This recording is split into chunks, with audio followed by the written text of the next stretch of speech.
କିଛି ଲୋକଙ୍କ ଭଳିଆ କ'ଣ ଆପଣ ବି ଭାବୁଛନ୍ତି କି ମୁଁ ଆପଣଙ୍କୁ ରୋଷେଇ ଶିଖାଉଛି ବୋଲି ଭିଡ଼ିଓ ମାଧ୍ୟମରେ? ତ ସେମିତି କିଛି ବି ନୁହେଁ, ଏଇଟା ପୁରାପୁରି ଭୁଲ ଧାରଣା। ମୁଁ ରୋଷେଇର ଭିଡ଼ିଓ କରୁଛି ତା ମାନେ ନୁହେଁ କି ମୁଁ ଆପଣଙ୍କୁ ରୋଷେଇ ଶିଖାଉଛି, କାରଣ ମୁଁ ଯାହା ବି ବନାଉଛି ସାଧା ସିଧା ନର୍ମାଲ ରୋଷେଇ ହିଁ ବନାଉଛି। ଏଇଟା ଥୋଡ଼ି ନା କିଏ ଶିଖି ନାହିଁ ଯେ ଏଇଠୁ ମୋ ଭିଡ଼ିଓ ଦେଖିକି ଶିଖିବ।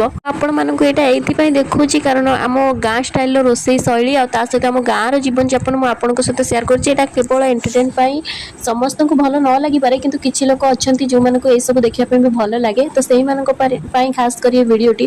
ଯେଉଁମାନଙ୍କୁ ନ ଭଲ ଲାଗୁଛି ତ ସେମାନେ ସ୍କିପ୍ କରିଦେଇ ପାରନ୍ତି, ଭିଡ଼ିଓ ନ ଦେଖି ପାରନ୍ତି, କାହାକୁ କିଛି ବାଧ୍ୟ ନାହିଁ ଭିଡ଼ିଓ ଦେଖିବା ପାଇଁ।